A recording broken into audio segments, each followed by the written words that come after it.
So, welcome to this episode of Menopause Conversations. I'm delighted to have an amazing individual here with us today. We've got Jan Rogers here from Agile Life Sciences. Hello, Jan. How are you? I'm very well, thank you, and thanks for having me. Oh no, my pleasure. My pleasure. So, very excited because Jan is part of an amazing team that are bringing solutions to menopause in the form of a menopause status test. And I'm going to ask Jan to introduce herself and tell us a little bit more about Menoguide. Some of you will have seen me talk about this, a post on LinkedIn, but who better to talk about it than the people who actually have developed it? So, Jan, tell us a little bit about you and tell us a little bit about Menoguide. Okay, so I'm Jan Rogers, joint CEO at Agile Life Sciences. My background, I am a scientist, so have the nerd tag, but been in science all my life. Did my PhD many years ago in chemistry in the University of Reading. Held various positions with large companies, so all on the science, bringing novel products to market. Really around medical devices and in vitro diagnostics. Spent the last 10 years developing DNA and RNA extraction protocols with a small company. And then in 2020, we started up another company with my joint co-founder, Pete Whitehurst, to really look at what we felt was an unmet need. We wanted to bring the skills of the team together, what we were absolutely passionate about, what we believed in, and then also delivering on an unmet need. And we're all life scientists. I've been in life sciences now for sort of over 15 years. Our team's very experienced in DNA, RNA, next generation sequencing, looking at bacteria. We're very passionate about lifestyle and well-being. Me being the ripe old age of going through menopause, it really felt like there was an unmet need in this space. And so we started to do some research in that, and we've been researching our test for coming up for 2 years now. And we have just completed our pilot study. So we're very excited to be going into the next phase. Yeah, wow. And definitely I'm with you. So, it's so wonderful, that whole blend of science and solutions. I love it. And so I came across Menoguide through my lovely colleague June Potts, and she said, Amantha, you've got to try this. It's amazing. It's amazing. Quickly get on the pilot. And every time I've been in a workplace, the appetite for it has been huge. The pilot has now closed, but Jan and her team are doing a great job of collecting the data. But this is so needed, and I can tell you from my perspective why this is so needed. There isn't a single day I don't have someone say to me, "Is there a test for my menopause where I'm at?" And for those of people watching, GPs tend not to do blood tests anymore because they are largely inaccurate. Especially, you could take your blood now, you could have a really challenging meeting and take your bloods again, and the results would look vastly different, wouldn't they, Jan? They would just be, they could be, so different. And our stress hormones are interplaying. So the solution that Jan and her team have come up with is really fascinating because it's nothing to do with that. So, Jan, tell us what Menoguide is and tell us what Menoguide isn't. Okay, so definitely what Menoguide isn't is a hormone test. So we are not measuring hormones, not from urine, not from blood, not from anything. So what we do is measure the vaginal microbiome. And I guess the first thing to do is introduce what's a vaginal microbiome. And who knew we had one of them, really? Yeah. And actually, is it good for me? It sounds like I've got a lot of bugs somewhere. So really, I think a lot of people will have heard of the gut microbiome. Particularly a lot of the really good work that's going on at the moment around how that's influencing health, lifestyle, efficacy of drugs. There's just so much that we're learning around the gut microbiome. And you'll have probably heard that the gut microbiome is, the more diverse that is, the healthier I am, in very simple terms. So I have lots and lots of different types of bacteria in my gut. Generally speaking, I'm healthy. And how do I get all those different bacteria? I eat a very healthy diet, and you'll have heard the term eat the rainbow, and that's all about how you get that diversity. The vaginal microbiome is converse to that. It's dominated by one type of bacteria, particularly post-puberty, I guess, pre-menopause. And it's dominated by that bacteria because of the estrogen that we create all the time. And that estrogen creates a very low pH in our vagina. That low pH only allows very specific types of bacteria to grow. So not all bacteria can grow in that quite inhibitive area because it's very low. So that is almost like a protective bacteria. So lactobacilli dominate your vaginal microbiome, generally speaking, through your sort of premenopausal years. There are exceptions when you go through pregnancy or if it gets disrupted through STIs or UTIs, etc. But generally speaking, it's dominated by that one type of bacteria, and in particular Lactobacillus crispatus. And as estrogen drops, then there is a consequential effect in your vaginal microbiome, which is the pH starts to rise. And as the pH increases slightly, then that allows other types of bacteria to proliferate. And what we're looking at is particularly lactobacilli type, lactobacilli genre.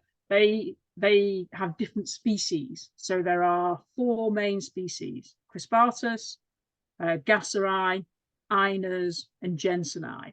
And they will all start to appear as the pH changes and your estrogen is dropping.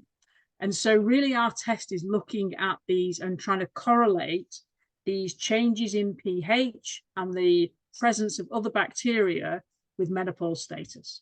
And that's what we're looking at. Wow, I love that. I love that. So I'm going to ask the questions that probably people are thinking, because in my book, there's no stupid questions. They're all valid. Are the gut microbiome and the vaginal microbiome related? Does one affect the other? So does what we eat affect our vaginal microbiome? Yes. So, and again, I'll keep caveating this with there's very little research done in this space. So I'm not saying categorically there are, but there is research that suggests your healthy gut microbiome will impact on a dominance of crispatus and a healthy vaginal microbiome. So yes, so we believe, and again, there's little evidence to suggest this, but there's some evidence coming out around lifestyle, good lifestyle management will enhance your vaginal microbiome.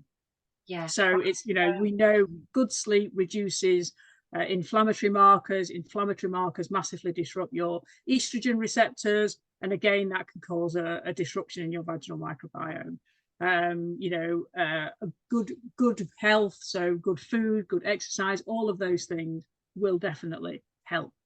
And I guess anecdotally, we probably know that through menopause as well, don't we? And we do, don't we? I mean, I see lots of women who say, I'm constantly eating Amantha. I'm in the fridge the whole time, or I'm craving those beige carbs. Now, we know that our insulin goes awry at this time as well, don't we? So we know that actually if we've got too much sugar floating around, we're probably going to help those yeasts grow a bit too much. Exactly. But the vaginal microbiome is like a universe all of its own, isn't it? In a cavity that has its own rich blood supply, nutrient supply. So it's really fascinating. Now, I myself did the test, which I was so excited about because I've been perimenopausal for 15 years. I've talked very openly about that. I became perimenopausal at 36 with a 2-year-old. So really early, but knowing what I know now, being half Asian, probably was about the right time to start getting symptoms. So a test of this nature would have been really helpful to me. So when we think about what the test is trying to do, Jan, do we envisage it's a one test, or given that there is a continuum in menopause, how do you see Menoguide helping people? Yeah, so exactly that really. So I think in our ideal world, we'd love it if everybody had a menopause test at sort of at the age of 40 or even 35. And that sets the base. That sort of says that's where you are today. And then we can sort of reference back to that. But so, it's definitely it is definitely a spectrum. And I think with our 1,000 samples that we've tested, we're going to correlate them with the pre, peri, and post menopause. And we've had a clinician sort of reviewing that data as well, because we also had a questionnaire that went out with that, really in-depth questionnaire as to where they think they are. So we've kind of got all of this data now. And on a, it's an interesting one, because we want to call it a test, but if we call it a test, it has to be a diagnostic test. And for it to be a diagnostic test, you almost have to have, well, at this level, you are pre, and one step over that, you are peri, because that's really how a diagnostic test works. But as you've just mentioned, this is more of a spectrum. So we will have some challenges, undoubtedly, getting through the regulatory requirements. But we see it as a spectrum, and we see it as what we're looking to do is correlate that vaginal microbiome with the changes along that spectrum. And I've talked there about 4 key bacteria, so the lactobacilli, and what's typical of a pre-menopausal vaginal microbiome, what's typical of a perimenopausal vaginal microbiome, and so but they're on the big scale, so they are just looking at 4 key bacteria and what dominates. So in effect, we could be looking at only 60% of the bacteria that are present, because they're the dominant ones. But we also know then there's 40% like tail that could be less than 1% of different bacteria. So we're utilizing, so we've got a project running with IBM. IBM is supporting us in this to look at and use AI and machine learning to really look at all that data and really do a deep dive on it to start those correlations along that spectrum. And that's really what's going to give us that quantum leap into really doing the predictive health, and we're predicting where somebody is on that spectrum. And that's sort of the really exciting step, I think, that we're about to take. That is wonderful. I just said to Jan before we started recording, I've just had my ancestry done, and that's fascinating. So to me, it's a bit like saying, okay, here's who you think you are in terms of your vaginal microbiome, but actually this is who you really are at this moment in time. And that's wonderful, isn't it? Because it's actually saying in this moment in time. So I pretty much see a landscape whereby Menoguide would be something that I might be thinking of using from my peri-menopause or my pre-menopause status throughout my life. I might draw on that and go, actually, you may have had a significant life change. Something could have happened, death of a spouse, change of a job. Your symptoms are showing up. Actually, that could be quite a good time to just do a Menoguide to give me that guide to see where I am, but always knowing that it is a guide. Yeah. And I think the other thing is we sort of, again, we need to do this piece of work, but it is around monitoring. So it's about dosing. So if you want to take HRT, have I got the right HRT? We know that we don't want to take too much, but we know we want to take enough that actually it helps us, get through that phase. And so by doing this, again, we know that when you start to take HRT, then your vaginal microbiome will change. So it almost becomes a sort of a monitoring tool as well, to make sure that the right dose is being taken. Yeah. And again, we're not there yet with the data, but that's the philosophy around that. So we need to do some research on following people through those treatment pathways, because we firmly believe that we can monitor the changes to make sure that people are getting the right dosing. And that could well also be the same with lifestyle change. So if I change my diet, I take up some yoga, I can change my lifestyle. Again, we can monitor to make sure that actually, that is making a massive difference to you. That's huge. Because as we know, vaginal atrophy and vaginal symptoms of menopause can be so debilitating.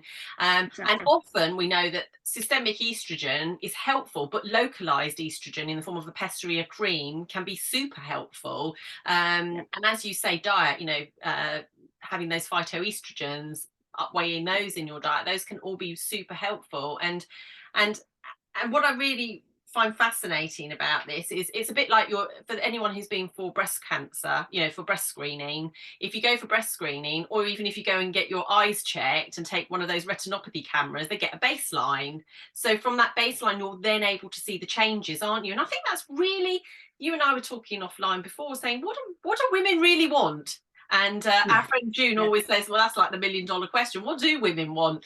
You know, but what I think we want is knowledge, because we can then do something with that. We feel more empowered, you know. It drives down the anxiety and drives up possibility when we know more about who we are, what's going on with us, and no two menopause experiences are the same, are they, Jan? No, that's right. Yeah, that's exactly that. And I think there's a lot of challenges now, I think, certainly around with, GPs and trying to, you've got lots of different symptoms. And again, it's trying to work out what symptoms wrong with. Well, that's not impacting me as much as that. So if I go to my GP, what do I say to them? Really, I think is quite a challenge. So I think, again, this test really is about empowering people to be able to know where they are on that journey. And some people will be just fine with that. They'll be like, okay, great, I just know that I can tick that box, but at least they're empowered and they can make decisions based upon information. Whereas at the moment, there is nothing out there, and you sort of spend a lot of time just scratching your head, sort of thinking, I don't know, shall I go? Shall I not go? Shall I take HRT? Shall I not take HRT? Do I need it now? Do I need it later?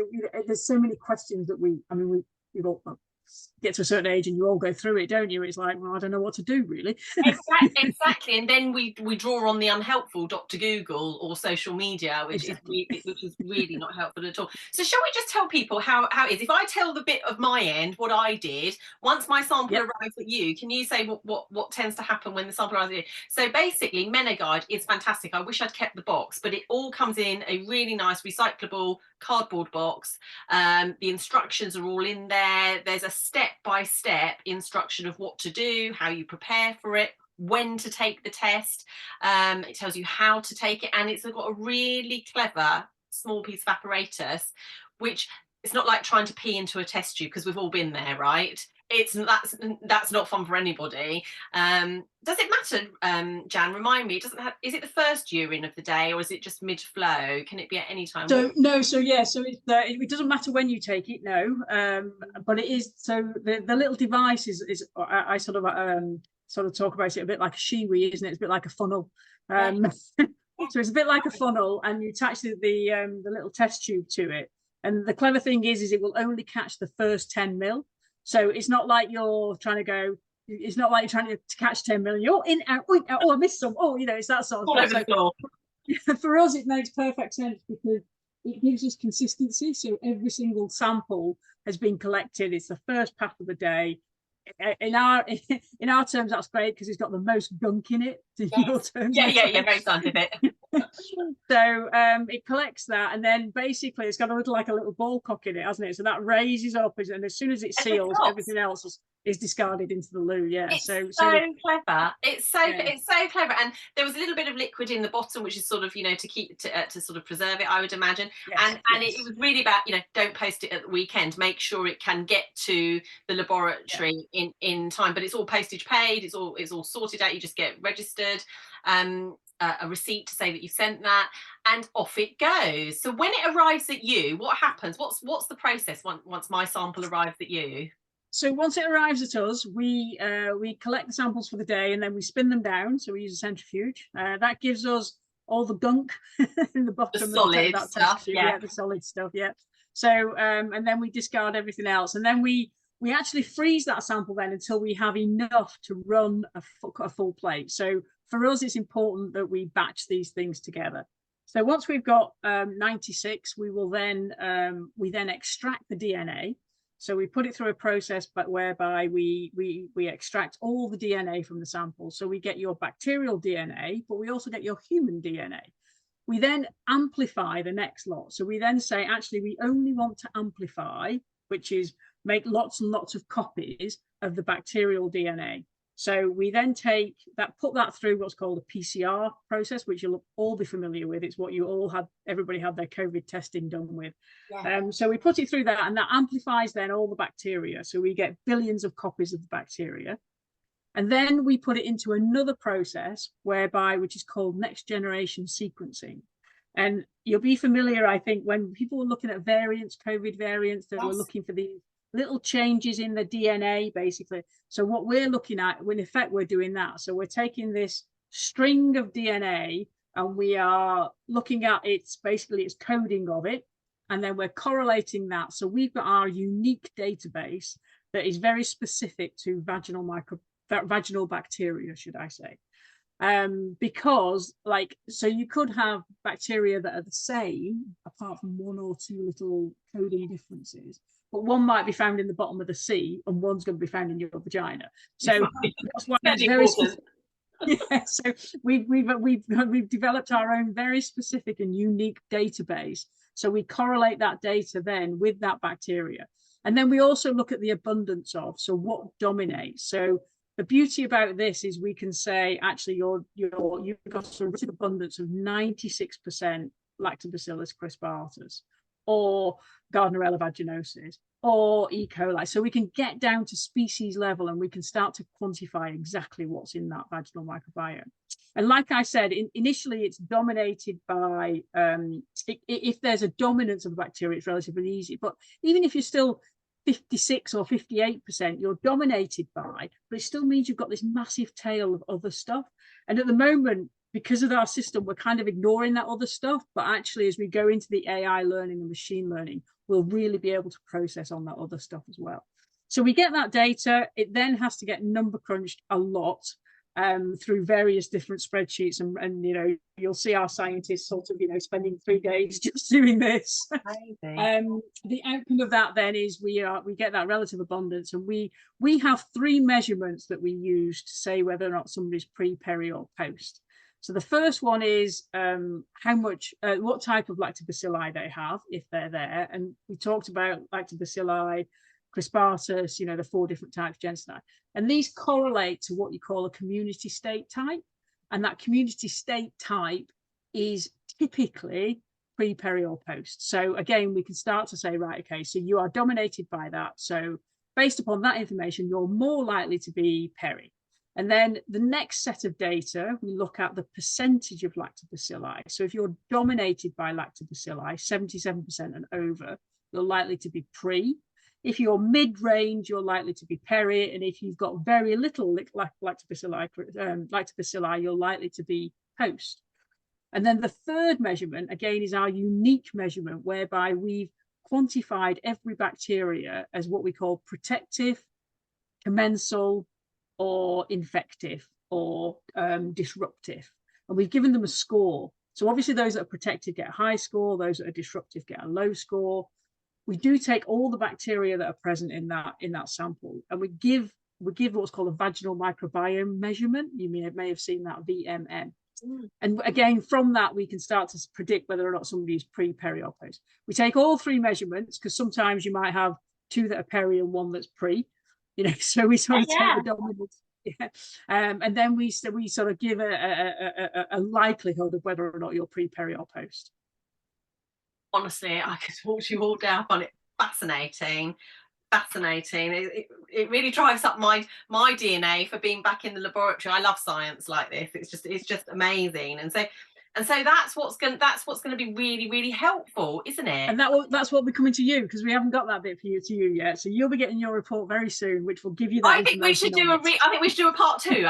Let's do a part 2 when I do my reveal of my results. Exactly, and I find out what I'm inhabited by, because that is effectively it, isn't it? It's what's living within us and how's that affecting us. So, oh my gosh, well, let's definitely do a part 2 then. So it's wonderful. So in order to keep this moving forward, and obviously that integration of AI and the unlimited possibilities of what you could do, you obviously need funding, like any startup. So tell us about the funding. Let's do a blatant, we need more capital in order to keep this going, because this is so valuable. Women can do this when they're at work. You could do it when you're on holiday. You can do it wherever. So what do we need to keep moving this wonderful product forward?